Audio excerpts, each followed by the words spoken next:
바로 여러분이라는 제목으로 귀한의 말씀 나누고자 합니다. 학창 시절에 여러분 졸업식 다 해보셨을 텐데 졸업식 하면 기억나는 게 있으셨나요? 어떤 장면들이? 여러분 졸업식 때 가장 기억났던 것 혹시 있으신가요? 상 받아보신 분들은 상 받았던 게 좋은 기억으로 남겠지만 아마 저희 교회 상 받으신 분들이 우리 결이 빼고 몇 명이나 될지는 잘 모르겠습니다만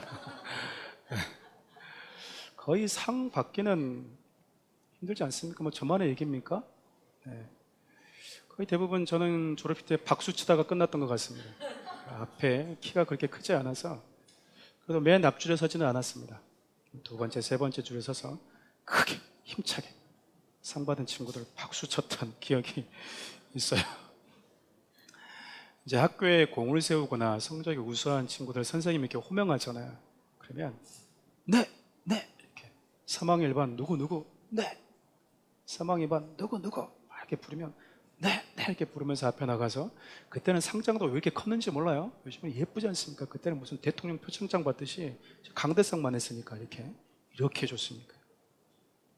그럼 그걸 받아서 어깨다가 이렇게 착용하고 내려오는 것까지 얼마나 리허설 많이 했는지 그 리허설까지 다 봐야 되는 괴로움들이 바로 저와 여러분들 아니었습니까? 네. 받는 당사자는 즐겁게 리허설 했겠지만 박수 치는 사람들은 리허설 때 박수 한번 치고 실제 라이브 현장 때 또 박수를 쳐야 됐던 거죠. 근데 여러분 참 그때 저는 기억나는 선생님도 별로 없고요. 기억나는 친구도 별로 없고 기억났던 장면도 없습니다. 근데 이거 하나만 이 느낌은 기억에 났던 것 같아요. 저렇게 상 받으면 기분이 어떨까? 초등학교 때 제 생각이었었는데 중학교 됐을 때 또 박수를 치면서 똑같은 생각을 했어요. 저 상을 받으면 기분이 어떨까? 고3이 되고 나서도 졸업식 때 결국 저 상을 받지 못하고 내가 졸업하는구나 라고 또 박수를 쳤던 기억이 있어요. 박수만 치다가 끝난 졸업식이었어요. 근데 우리는 대부분 뭐 기분 좋게 또 진짜 진심에서 우러난 박수를 치는 친구도 있겠지만 거의 대부분 형식적인 박수 아니겠습니까? 그때 단상 옆에 앉아서 그 누구보다 힘차게 박수 치는 분이 있어요. 누굴까요? 일어서서 기립하기도 하고 수건으로 눈물을 훔치기도 하고 누굴까요? 부모들이죠. 부모들. 반감이 교차하지 않겠습니까? 내가 10달간 배 아파서 품고 다니다가 이렇게 특별한 나에게 기쁨을 주는 자녀를 아름답게 클 줄이야. 이렇게 아름답게 클 줄이야. 사람들 모든 사람들 앞에서 이렇게 박수 갈채를 받으면서 그 서 있는 그 자체가 부모에게는 기쁨이고 그 존재 자체가 나에게는 가장 큰 세상과 바꿀 수 없는 행복감과 영광으로 다가오는 거죠. 그래서 부모는 박수 치면서 저와 달리 다른 마음으로 박수를 칠 수밖에 없는 겁니다. 바울 역시 지금 데살로니가 교회 성도들 대할 때 내가 부모의 마음을 가지고 너희들 대했다라고 말해요. 나는 너희들에게 아무것도 바라지 않았다. 부모는 자녀들에게 무언가를 바라는 존재가 아닙니다. 부모는 자녀에게 사랑을 아낌없이 주는 존재이죠. 우리가 잘 알다시피 바울은 예수 그리스도의 복음을 경험한 인물 아니겠습니까? 복음이라는 것은 그 안에 예수 그리스도만이 유일한 구원자입니다라고 하는 타협할 수 없는 절대적인 진리와 더불어서 죄 가운데 있는 우리를 구원하기 위해서 그분이 어떤 사랑의 수고를 하셨는지, 즉 유일한 진리와 완전한 사랑, 이 두 가지가 담겨져 있는 게 복음이에요. 그래서 타협할 수 없는 이 진리 때문에 바울이 복음을 전하면서 수많은 위협과 핍박을 감수했던 거고요. 그럼에도 포기할 수 없었던 게 복음이 여러분 이렇게 세상과 영혼들을 바라보는 시각을 완전히 바꿔놔요. 예수 그리스도의 복음으로 새롭게 태어난 그들을 바울은 이제 복음에 합당한 자로 성장시키고 양육시키기 위해서 이제 몸부림치고 애를 냈습니다. 여러분, 부르심에 합당한 자, 다시 말하면 예수 그리스도의 복음을 통해서 거듭난 자들, 그들이 그 복음에 합당한 자로 살도록 하기 위해서 바울이 어떻게 데살로니가 교회 성도들을 대했는가, 그리고 데살로니가 성도들은 어떤 자세로 바울이 전한 하나님의 말씀을 대했는가, 좀 두 가지를 한번 살펴보면서 좀 교훈을 받았으면 좋겠습니다. 먼저 여러분, 바울이 데살로니가 교회 성도들을 복음으로 낳았고 복음에 합당한 사람, 즉 부르심에 합당한 자로 세워가기 위해서 그가 했던 첫 번째 행동이요, 주장하는 자세가 아니라 섬기는 자세, 즉 본을 보여주는 자세로 되었다라고 이야기합니다. 야, 나는 그리스도를 직접 만났어. 나는 부활의 주님을 만났어. 그래서 나는 너희들보다 먼저 복음을 경험한 사도야 라고 권위를 주장하지 않았어요. 여러분, 권위주의는 성경적이지가 않습니다. 그러나 여러분, 권위는 필요합니다. 가끔 건강한 권위와 권위주의를 혼돈해서 정말 필요한 권위까지 파괴하는 이들이 있어요. 그럼 가정에 부모의 권위가 없으면 가정이 어떻게 될까요? 가끔 건강한 권위에 도전하는, 특별히 권위주의가 아닌 권위에 도전하는 말들이 있지 않습니까? 부모면 답니까? 나이 많으면 답니까? 어른이면 답니까? 이런 말들이 있잖아요. 그러니까 나이 어린 사람이 나보다 나이 많은 사람에게 갖춰야 될 그 예의를 나는 그 예의라는 그 바운더리에 갖추고 싶지 않습니다라는 표현들이잖아요. 교회도 마찬가지예요. 목사가 권위주의에 빠지게 되면 어떠한 형식들의 태도를 많이 취하냐면 단상에서 내려오고 나서도 목사가 하는 모든 말이 하나님의 말씀으로 성도들한테 세뇌를 시킵니다. 여러분, 김현 목사가 하는 말이 다 하나님의 말씀입니까?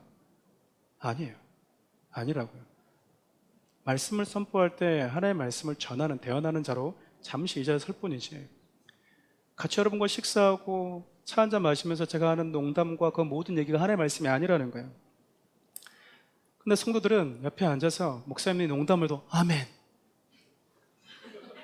장난을 쳐도 아멘. 그 목사님이 그래요. 아이고 권사님 아멘도 잘해. 믿음 있고 믿는 대로 될지어다, 복 받을지어다. 목사님들 그런 신비주의 컨셉을 자꾸 성도들이 심어줘요. 얼굴 없는 가수처럼. 내려보면은 하나님의 말씀이 아니거든요. 사적인 얘기를 함에도 불구하고 성도들이 마음과 생각 속에 목사가 하는 말은 신비롭고 뭔가 영적인 얘기다라는 그런 사고를 탁 심어주게 되면요, 성도들은 목회자를 통해서 들려지는 모든 말이 다 하나님의 말로 받아들일 수 있어요. 결코 옳은 자세가 아닙니다. 저는 여러분들보다 더 모르는 영역이 많이 있어요. 실질적으로 여러분들이 일하고 있는 사업적인 영역에는 저는 여러분들보다 더 모릅니다. 단지 제가 그 안에서 할 수 있는 말들은 방향성에 대한 하나님의 의중을 여러분들한테 참고로 말해줄 수 있을 뿐이지, 실질적인 현장에서 그 현장에서 어떤 일을 해야 될지는 여러분들이 저보다 더 잘 알기 때문에 그래요. 제가 종종 그 얘기하지 않았습니까? 한 성도님이 저에게 와서 목사님, 이 아파트를 언제 팔아야 될까요? 가장 좋은 가격에 팔고 싶습니다. 그런데 왜 저한테, 목사님 하나님의 목회자 주의 종이잖아요. 목사님 말씀해 주셔야죠. 기도하시고 목사님 말씀해 주세요. 언제 팔면 가장 좋을지. 제가 그랬어요. 부동산은 공인중개사와 함께 나누십시오. 저 공인중개사가 아니에요. 갑자기 목회자로 공인중개사로 그냥 치부해버리는 거죠. 목회자는 공인중개사보다도 더 모릅니다. 부동산에 대해서. 자꾸 성도들이 그렇게 심으면 목회자들이 어떤 욕심에 빠지게 되냐면 나는 말을 해줘야 된다라고 하는 욕심에 자꾸 빠지게 돼요. 그래서 잘 모릅니다라고 말을 못하게 되는 거죠. 그러다 보면 건강하지 않은 그런 권위주의가 목회자와 교회 안에 흐르게 돼버려요. 그것은 목회자 잘못뿐만 아니라, 그리고 성도들의 잘못뿐만 아니라 서로에게 서로가 분별을 갖추지 못한 어리석음의 결과물이라고 볼 수 있겠죠. 그렇다고 해서 또 목사님을 통해서 들려진 메시지를 통해서 그 권위조차 내가 무시하는 것, 그거 역시 바람직하지는 않습니다. 권위는 여러분, 권위를 가진 자가 그 권위를 겸손하게 내려놓을 때 비로소 아름다운 거예요. 바울은 지금 권위를 가지고 있었지만 그 권위를 가지고 데살로니가 교회 성도들을 대한 것이 아니라 부모의 마음을 가지고 대했다라고 이야기를 합니다. 우리 7절 말씀 함께 읽어볼까요? 우리는 그리스도의 사도로서 마땅히 권위를 주장할 수 있으나 도리어 너희 가운데서 유순한 자가 되어 유모가 자기 자녀를 기름과 같이 하였으니, 저는 저를 포함해서 사랑하는 우리 교회 모든 성도들, 특별히 리더십들이 이런 마음을 가졌으면 좋겠어요. 내가 교회 온 지 얼마나 됐는데, 내가 지금 뭐 직분이 뭔데, 그 말들이 저한테 들리면 전 여러분들 그 순간 유치원으로 볼 겁니다. 유치원생으로 저에게 보여지지 않으려면 그런 말씀들은 절대 하시면 안 돼요. 우리의 모든 것에 대한 근거는 예수 그리스도로부터 나오는 것이지 직분에서 나오는 게 아니에요. 언젠가 그런 일도 있으시지 않겠습니까? 누구는 권세가 됐는데 누구는 권세가 안 됐어. 누구는 장로가 됐는데 누구는 장로가 안 됐어. 삐져. 그런 거 여러분 우리 교회는 없어야 돼요. 저는 사랑하는 우리 교회 성도들이 이 마음, 내가 충분히 뭔가를 요구할 수 있고 또 충분히 내가 어떤 것들을 정당하게 할 수 있음에도 불구하고 그것이 나와 함께 동행하는 또 내가 머물고 있는 그 공동체 안에 영혼들에게 유익한지 유익하지 않은지를 분별할 수 있어서 때로는 내 권위를 내려놔야만이 그 공동체가 살아나고 그 영혼이 살아난 다음에 기꺼이 내려놓을 수 있는 그런 성숙함이 우리에게 있어야 된다는 거예요. 생각해보면 어린 자가 어른을 섬기는 게 아니라 성숙한 자가 어린아이들을 섬깁니다. 부모들은 일방적으로 자녀들을 섬기죠. 자녀들은 일방적으로 부모의 섬김을 받습니다. 사랑하는 우리 교회 성도님들도 마찬가지죠. 저희 교회 어르신들이 많이 있으시잖아요. 예. 여러분 섬기는 걸 보면 누가 더 많이 섬기는 것 같아요? 예. 그렇죠, 있죠. 네. 섬기시는 분들이 있으세요. 그런 분들의 이런 사람들이 본이 된다라고 생각을 합니다. 그렇다고 해서 내가 섬기면서 생색을 내는 거죠. 이렇게 아이고 내가 성숙한 사람이니까 너를 섬기는 거야. 이렇게 얘기하면 그분들은 참 돌봐줘야 되는 거예요. 여러분 예수님은 가장 완벽한 분이셨어요. 그럼에도 불구하고 그분은 섬김으로 인해서 생색을 내지 않았습니다. 그러니까 성경에서 말하는 완전한 섬김, 온전한 섬김은요 거기에 생색에 들어가지 않는 거예요. 생색에 들어갔다. 그거는 성경에서 말하는 하나님의 말씀하시는 섬김이 아닌 다른 섬김을 가지고 내가 상대를 대했다는 것밖에 표현할 수 없겠죠. 이 얘기를 할지 참 고민이 많았습니다. 누군지 금방 아실 것 같아서. 사랑하는 우리 교회 집사님들 중에 딸을 정말 사랑하는 분들이 많이 계세요. 특별히 딸을 사랑하시는 분이 다 사랑하죠. 아빠들도 딸을 엄청 사랑하니까. 집사님 보면 이제 정말 먼 길 왔다 갔다 하면서 개의치 않고 진짜 먼 데 왔다 갔다 이렇게 하시거든요. 차 타고. 제가 이제 SNS를 잠깐 본 적이 있어요. 딸에 대한 그리움을 이렇게 절절히 구구절절히 써놨어요. 이렇게 함께하는 시간 동안 엄마로서 해줄 수 있는 것은 제가 봤을 때는 누구보다 정말 잘해주고 있다고 저는 생각이 되거든요.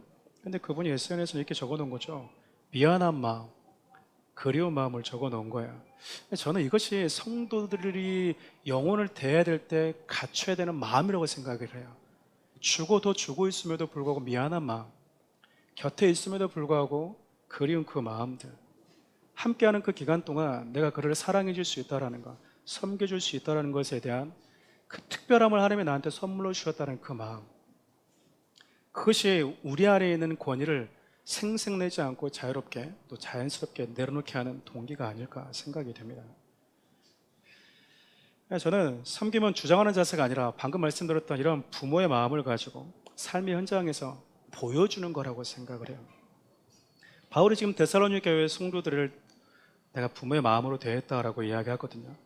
한 걸음 더 나아가서 그가 그들에게 어떻게 하면 피해를 주지 않을까, 민폐를 주지 않을까 고민하면서 텐트 메이커를 자청했다라고 이야기도 해요. 우리 9절 말씀 함께 볼까요? 형제들아 우리의 수고와 애쓴 것을 너희가 기억하리니 너희 아무에게도 폐를 끼치지 아니하려고 밤낮으로 일하면서 너희에게 하나님의 복음을 전하였노라.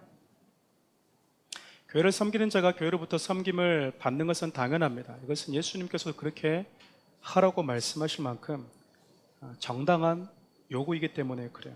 그런데 바울은요 처음 복음을 듣고 신앙을 시작하는 아직은 어린 데살로니가 교회 성도들에게 이 모든 것을 요구하지 않았습니다. 당연한 권리를 포기하고 자신의 힘으로 의식주 문제를 해결한 것이죠. 가끔 이런 것들을 보면서 모든 목회자들도 일괄적으로 이렇게 해야 되는 거 아닙니까? 라고 주장하는 분들이 있어요. 저는 좀 그런 표현들 볼 때마다 좀 이렇게 표현하고 싶어요. 제발 자신의 권위를 아름답게 내려놓는 그 선택에 대해서 누구는 어땠고 누구는 어땠더라 라고 말하는 것은 옳지 않습니다. 어떤 목사님은 좋은 차를 타고 다녀, 어떤 목사님은 작은 차를 타고 다녀, 그 목사님은 다 작은 차를 타고 다녀야 되냐, 어떤 목사님 집에 갔더니 냉장고 20년짜리야, 세탁기는 15년 됐어. 정장은 20년 됐대. 구두는 15년 됐대. 그럼 여러분 그것이 옳다고 보면 어떤 목사님은 집에 갔더니 세상에 집이 50평이더라. 정장은 매년 한 번씩 바꾼다더라. 그런 관점을 가지고 보게 되면 목사는 거지처럼 살아야 됩니까? 찢어진 거 사고 다니면 검소하다. 그게 우리의 삶의 영적인 삶을 결정짓는 게 아니거든요. 자꾸 우리가 그렇게 보는 거예요.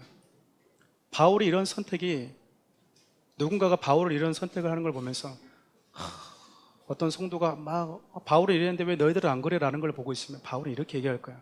내가 하는 그 고유의 선택이 그 누군가와 동일시되어서 비교시되어서는 안 된다라고 말할 거예요.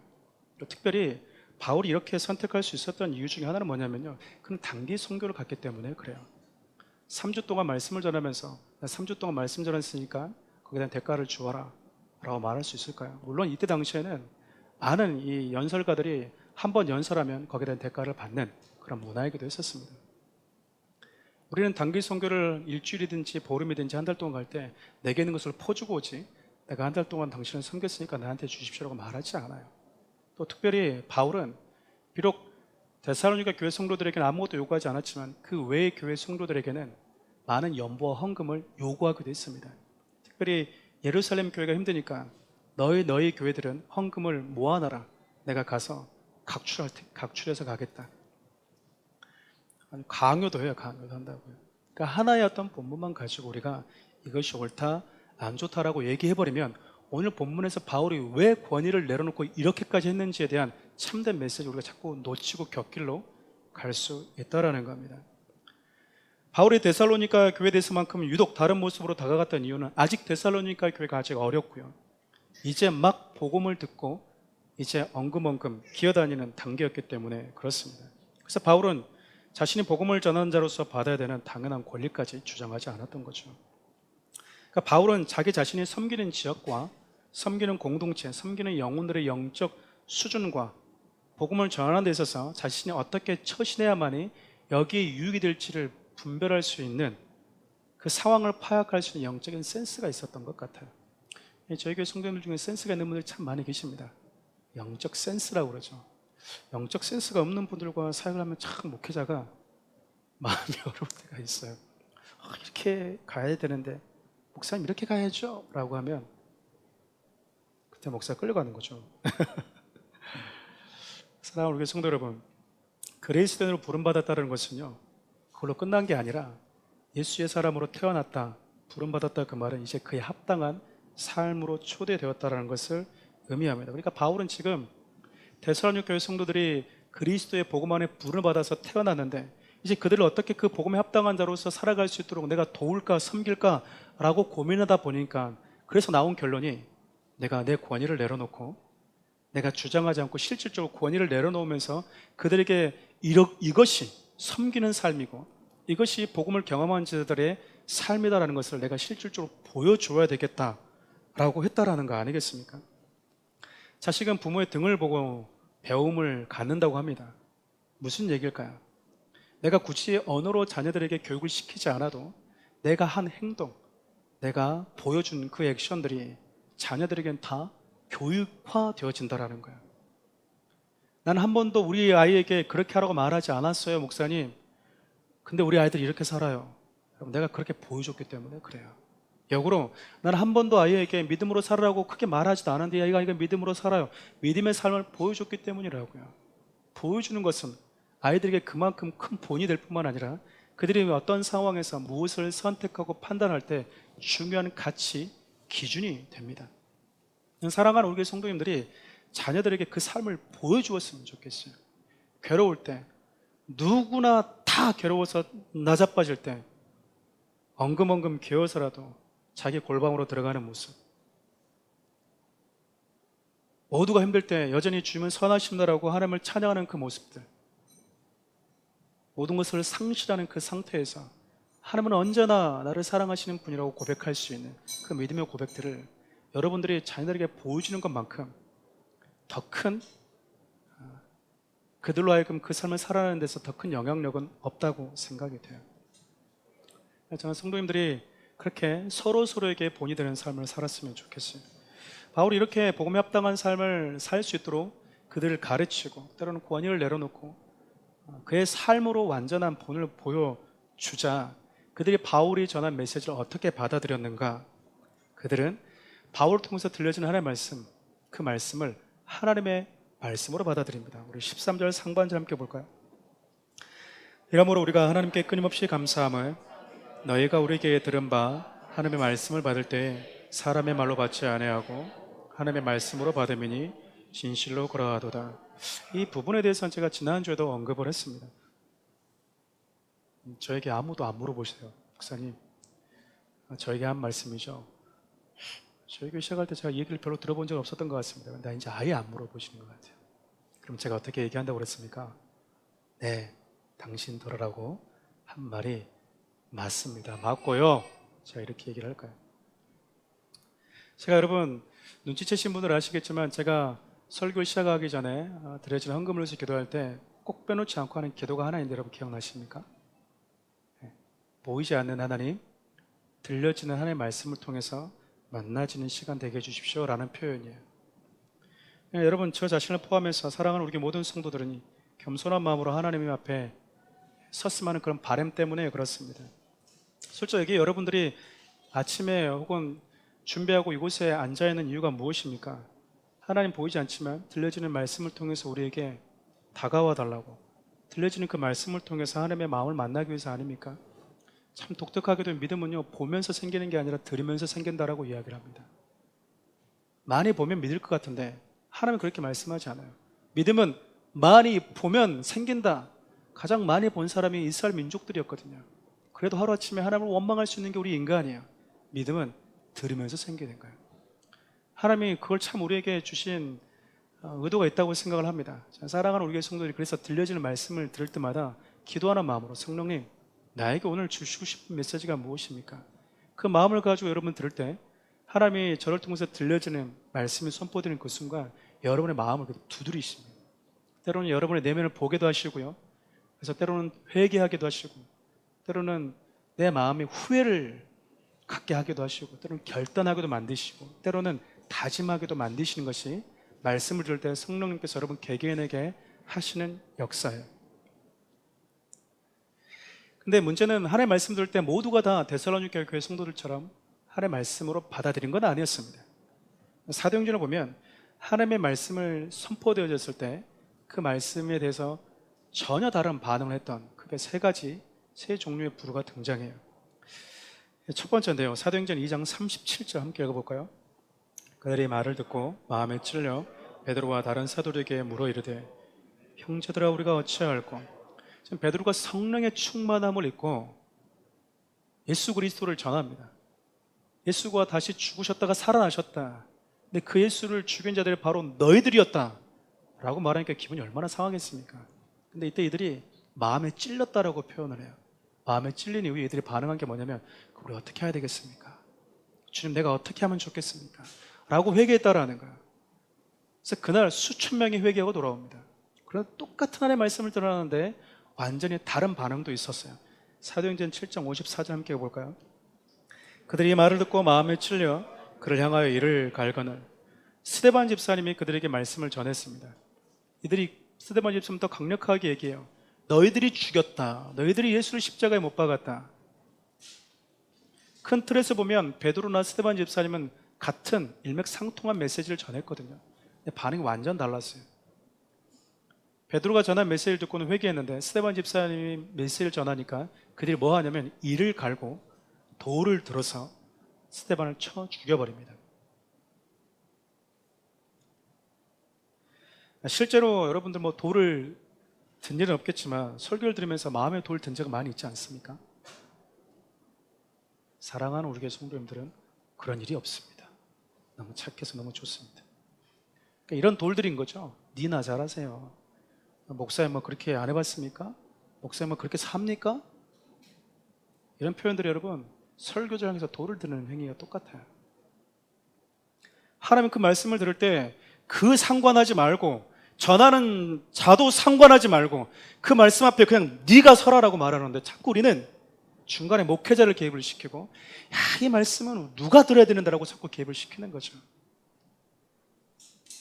그냥 말씀을 선포할 때는 그 말씀 앞에 내야 그 말씀 앞에 하나님과 나만 단둘이 서야 되는데 너무 방해꾼들이 많아요. 근데 그 방해꾼들 누가 초대하냐?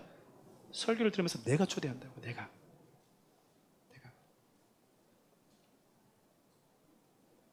저는 사랑하는 우리 성도님들이 스데반 집사가 돌 들었던 자처럼 반응하지 않았으면 좋겠어요. 가장 모범적으로 말씀을 대했던 인물이 있습니다. 여러분 너무 잘 아시는, 또 저도 하도 많이 강조했던 분이기도 합니다. 사도행전 10장 33절 함께 볼까요? 내가 곧 당신에게 사람을 보내었는데 오셨으니 잘하였나이다.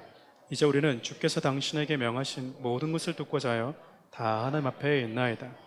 고넬료가 지금 복음의 메시지를 들고 온 베드로 앞에서 한 이야기, 지금 우리가 다 하나님 앞에 있습니다. 여러분 세상적인 지위 여하를 놓고 보면요, 고넬료가 훨씬 상위층 인물이었어요.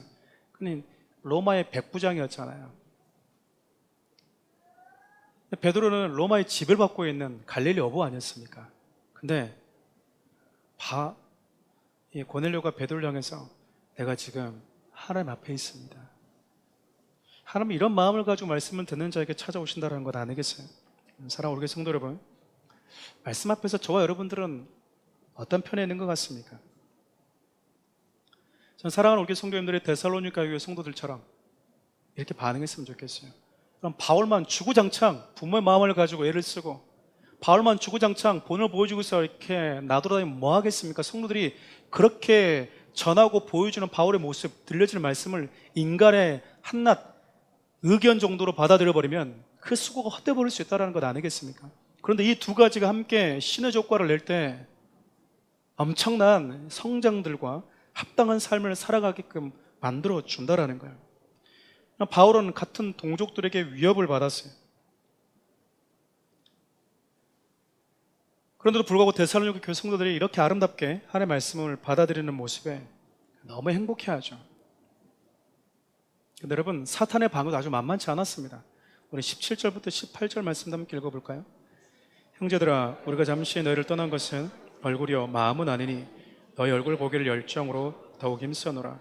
그러므로 나 바울은 한 번 두 번 너에게 가고자 했으나 사단이 우리를 막았도다. 그러니까 직접 가서 너희들을 얼굴을 마주 대하고 내가 너희들에게 하나님의 말씀을 전해주고 싶다. 여러분, 이거 부모 마음 아니겠습니까?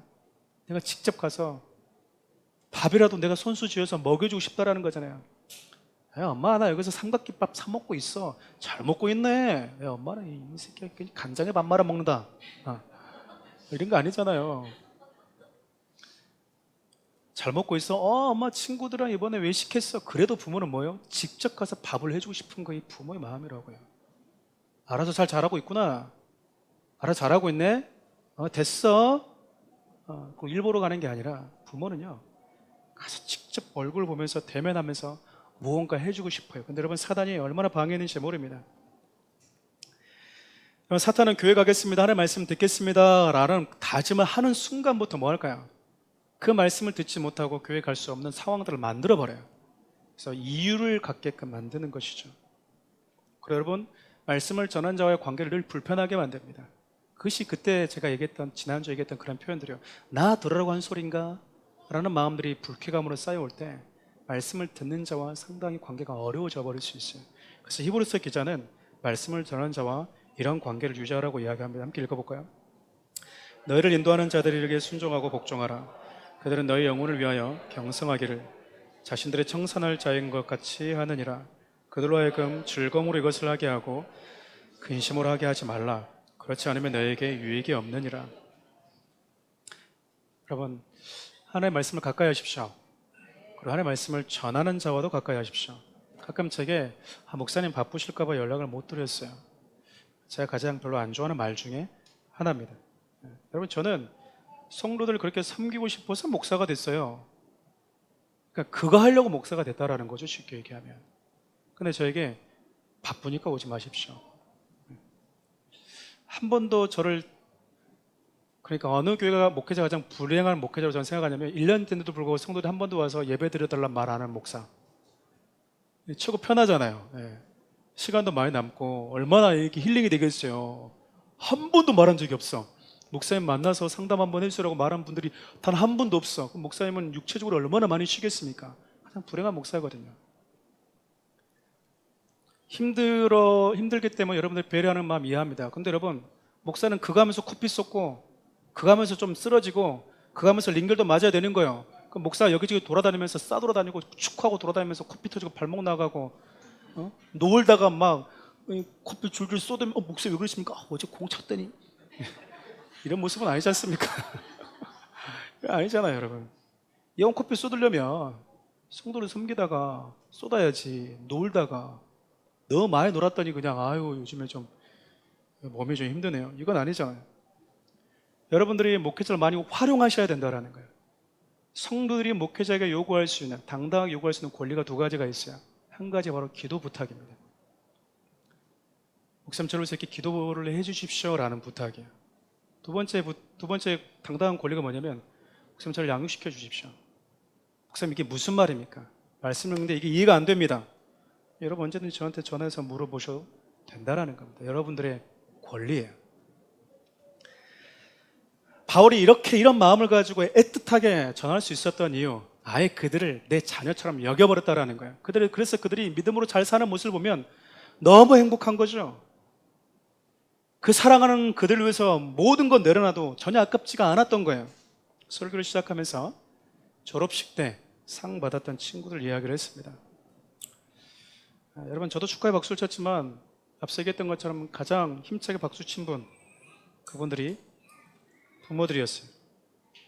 자녀를 사랑스럽게 바라보고 또 자랑스럽게 바라보는 이 부모들의 눈빛, 정상적인, 요즘엔 비정상적인 부모님도 많다 보니까 참 이런 눈빛 보는 게 쉽지도 않을 수 있지만 일반적인 정상적인 부모들은 정말 자녀를 바라볼 때 눈빛 자체가 달라요. 자기가 상 탄 게 아니잖아요. 어쩌면 부모는 상 한번 못 탈 수도 있어요. 물론 부모도 상을 타고 자녀도 상을 탈 수도 있습니다. 그런데도 불구하고 여러분 자녀들이 상을 탔는데도 불구하고 자녀보다 더 좋아하고 더 행복해 할 수 있는 유일한 분이 있다면 누굴까요? 바로 부모님이에요. 바로 부모님.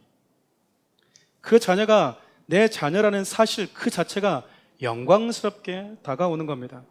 바울이 지금 한 번도 얼굴도 보지 못했고 그런데도 불구하고 그들의 부모가 되기로 스스로 자원하고 그들을 위해서 모든 권위를 내려놓고 수고도 마다하지 않을 수 있던 이유가 무엇이었을까요? 사랑하는 내 동족들에게 배신자라는 말을 수많은 모욕을 들어가면서까지 그것을 견딜 수 있게 만들었던 그 안에 내적 동력이 무엇이었을까요? 사단이 끈질긴 방해가 있었음에도 불구하고 그들을 그리워하고 그들로 하여금 복음에 합당한 자로 세우길 원했던 그의 열심은 어디서 시작된 걸까요? 그 동기가 무엇이었고 그 이유가 무엇이었을까요? 바로 데살로니가 교회 성도들 자체였습니다. 바울이 사역하는 걸 보면 그는 꿈을 꾸면서 사역을 했던 것 같아요. 다름 아니라 자신과 자신이 복음을 전했던 자들이 하나님 앞에서 아름답고 영광스러운 모습으로 재회할 것에 대한 그 꿈을 꾸면서 복음을 전했던 것 같습니다. 그렇기 때문에 생명도 아끼지 않았고요. 자기가 전한 이 영광스러운 복음을 그 무엇보다도 가치 있게 여겼던 거죠. 다시 말하면 오늘 마지막 20절 말씀처럼 바울은 그들을 자신의 면류관이자 가장 아름다운 존귀한 영광으로 생각한 것이죠. 말씀을 정리할까요? 여러분 다 아시는 노래일 겁니다. 윤복희 권사님이 부르신 여러분, 내가 만약 외로울 때면. 제가 2시에는 완창을 할까 생각 중입니다. 후렴에 이런 표현들이 있어요. 나는 너의 영원한 형제야. 나는 너의 친구야. 나는 너의 이렇게 이어지죠. 노래 말미에 이런 표현이 있잖아요. 내가 만약 외로울 때면 누가 나를 위로해 주지? 바로 여러분. 그러면 여러분 이제 뒤에서 이제 음악이 고조되는 거죠. 꽝꽝꽝꽝 나는 너의 이렇게 나오지 않습니까? 바울이 지금 이 노래를 바울이 오늘 이 고백을 좀 빗대서 표현해 봤어요. 바울은 지금 내가 너희들의 부모가 되기로 자원했고 너희들을 위한 희생과 또 다른 사랑의 수고를 아끼지 않을 수 있었던 이유, 이 모든 고난을 넉넉히 견뎌낼 수 있게 하는 그 동기는 바로 여러분, 바로 사랑하는 나의 성도들 여러분입니다라고 노래하고 있는 거 아닐까요? 바울에 비할 바는 못되지만 여러분 저 역시도 마찬가지거든요.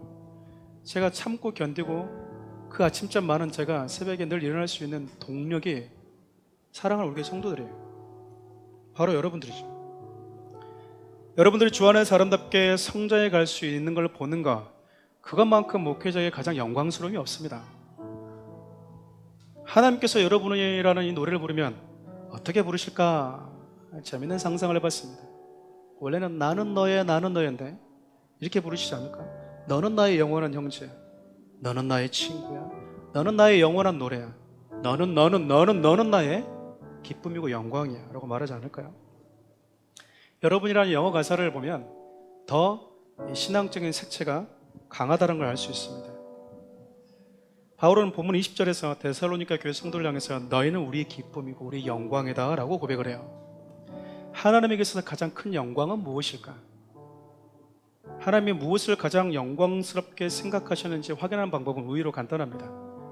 그분이 가장 수고한 영역이 어디인지, 그분은 무엇을 가장 가치 있게 여겼고 무엇을 위해 사셨는지를 보면 그분이 가장 기쁨으로 생각하고 가장 영광스럽게 생각한 것이 무엇인지를 금세 알 수 있어요.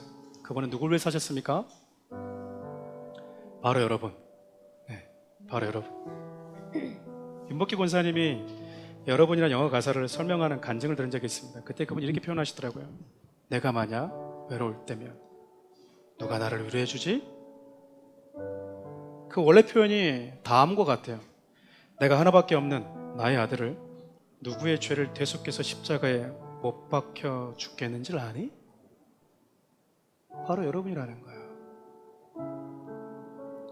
하나님 말씀하세요. 창조주인 나로 하여금 독생자까지 아낌없이 내어놓을 수밖에 없게 만든 자들, 아니 내어줄 수밖에 없을 만큼 내가 사랑한 자들, 우리 주님 바울의 목소리를 통해서 우리에게 말씀하고 있는 거예요. 바로 여러분, 예수 그리스도의 복음으로 새롭게 태어나서 그 부르심에 합당한 삶을 살아가는 너희들, 수많은 고난과 역경 속에서도 그리스도님을 포기하지 않는 너희들, 내가 받은 예수의 사랑을 섬김으로 표현하고 본이 되어주는 것, 그것을 가치 있게 여기며 살아갈 수 있도록 해주는 바로 여러분, 선포되어지는 복음을 하나의 말씀으로 받아들이면서 때로는 아프지만 때로는 괴롭지만 몸부림치면서 회개하는 바로 여러분, 전 사랑하는 우리 교회 성도들이 바로 여러분들이라고 생각을 합니다. 하나님 아버지께서 독생자를 내어주시고 그 독생자 예수님께서 우리를 위해 모든 것을 아낌없이 내어주시고 또 주고 또 줘도 행복하고 곁에 있어도 늘 그리운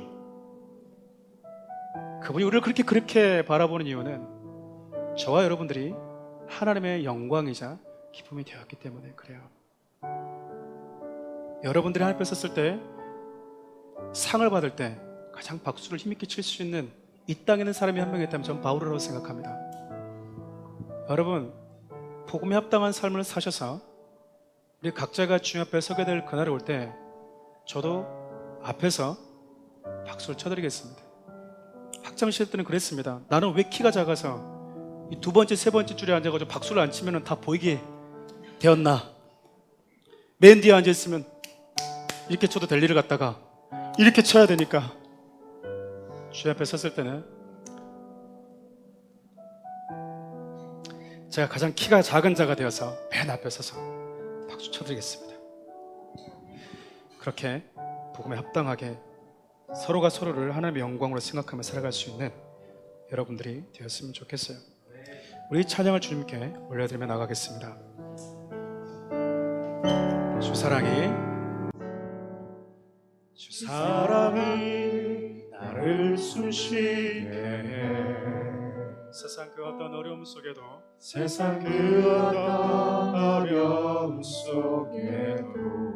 주 은혜로 나를 돌보시며 주 은혜로 나를 돌보시며 세상 끝날까지 지켜주시네. 주 사랑이 나를 이끄시네. 주 사랑이 나를 이끄시네.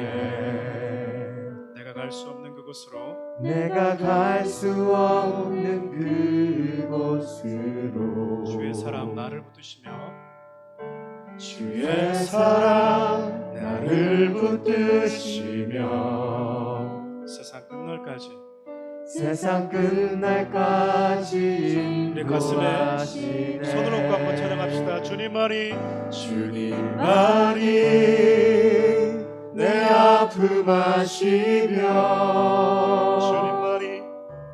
주님만이 내 맘 어루만지네.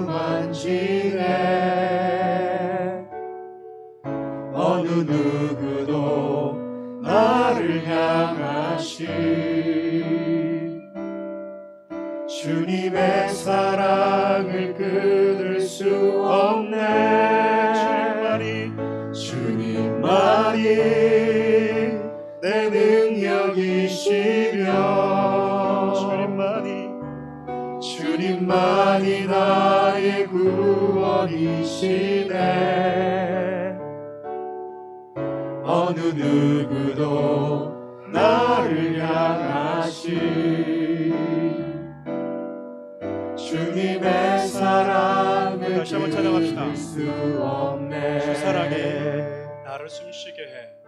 주 사랑이 나를 숨쉬게 해. 세상 그 어떤 어려움 속에도 주 은혜로 나를 돌보시며 세상 끝날까지 지켜주시네. 주 사랑이 나를 이끄시네. 주 사랑이 나를 이끄시네. 내가 갈 수 없는 그곳으로 주의 사랑 나를 붙드시며 주의 사랑 나를 붙드시며 세상 끝날까지 인도하시네. 주님만이 내 아픔 아시며 주님만이 내 아픔 아시며 주님만이 내 맘 어루만지네. 어느 누구도 나를 향하신 주님의 사랑을 끊을 수 없네. 주님만이 내 능력이시며 주님만이 나의 구원이시네. 어느 누구도 나를 향하신 주님의 사랑을 끊을 수 없네. 여러분 기도합시다. 말씀을 이렇게 준비하면서 누구보다 힘있게 박수를 치면서 우리를 응원하시고 격려하시는 우리 주님의 모습, 하나님 왜 이렇게까지 좋아하십니까? 나의 기쁨, 나의 영광이 바로 너희이기 때문에. 여러분 사랑하는 우리 성도님들이 그런 마음 가지고 이 땅을 복음에 합당한 자로 힘있게 살았으면 좋겠어요. 그렇게 우리 주님의 응원과 하나님의 기쁨과 하나님의 영광에 내가 힘있게 복음에 합당한 삶을 살게 해달라고 기도합시다. 그리고 사랑하는 우리 교회 성도들이 서로가 서로를 그렇게 바라봐주고 할 수 있다면 가장 키 작은 자가 되어서 맨 앞자리에 서서 주님 나라에서 가장 힘차게 박수를 서로 향해서 쳐줄 수 있는 자들, 집사님이 사랑하는 우리 교회 와서 제가 다시 일어설 수 있었습니다. 권사님이 나를 잡아주셔서 그때 내가 일어설 수 있었습니다. 성도님이 그때 나를 위해서 기도해 주어서 내가 다시 줄을 잡고 걸어갈 수 있었습니다라고 하는 그런 아름다운 관계가 사랑하는 우리 교회에서 재현되게 달라고 마저 함께 기도했으면 좋겠습니다. 우리 주님 한번 부를까요? 주여, 살아계신 하나님, 하나님의 영광이 바로 우리들입니다. 하나님, 그렇게 우리를 바라보시는 하나님을 우리가 목 놓아서 찬양하기를 원하고, 우리가 서 있는 살아가는 삶의 현장에서 힘있게 주님의 이름을 높여들며 살기를 원합니다. 하나님의 영광으로, 하나님의 자랑으로, 하나님의 기쁨으로 살기를 원합니다. 사랑하는 귀한 성도들이 살아가는 모든 삶의 현장에서 복음에 합당한 자로 살기 위해서 몸부림치는 그 모든 것들이 가장 아름다운 영광으로 빛나게 도와주십시오. 빠르게 사랑하는 우리의 성도들이 서로가 서로를 가장 아름다운 영광과 존귀함과 면류관으로 바라보게 도와주십시오. 주님 나라에 우리가 함께 서는 그날 가장 낮은 자, 키 작은 자가 되어 주님 앞에 서서 가장 서로를 서로 위해서 축하의 박수와 환호를 우리가 쏟아부어주는 아름다운 그런 관계가 사랑하는 우리의 성도들 가운데 일어나게 도와주시옵소서. 서로 각자의 삶의 자리에서 주님의 영광스러움을 덧입은 자로 살아갈 수 있도록 우리 좀 축복하여 주십시오.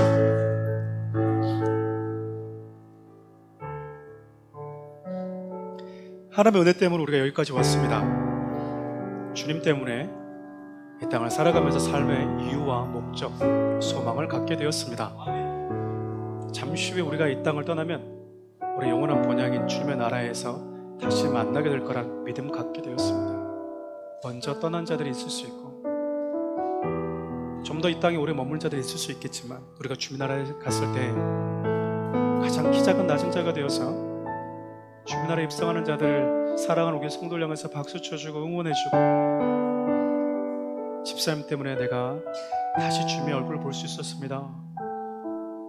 그때마다 우리가 아닙니다, 나도 주님 때문이었습니다 라고 모든 영광을 주님께 올려드리는 그런 아름다운 광경 꿈꾸며 우리가 각자의 자리에서 복음의 부르심에 합당한 자로 살아가는 성도들 되게 도와주십시오. 우리를 주님의 영광이자 기쁨으로 바라봐 주시는 예수 그리스도의 은혜와 하나님의 아름다움 앞에 너희들이 내 삶의 이유였고 목적이었다고 말씀하신 하나님의 그 사랑과 복음에 합당한 자로 살아갈 수 있도록 늘 우리에게 동기부여하시고 열심으로 다가와 주시는 성령 하나님의 은혜가 사랑하는 귀한 성도들 삶 가운데, 사랑하는 우리 교회와 이 나라의 민족 곧 동당하는 미얀마 땅 가운데 함께 하시기를 간절히 축원하옵나이다.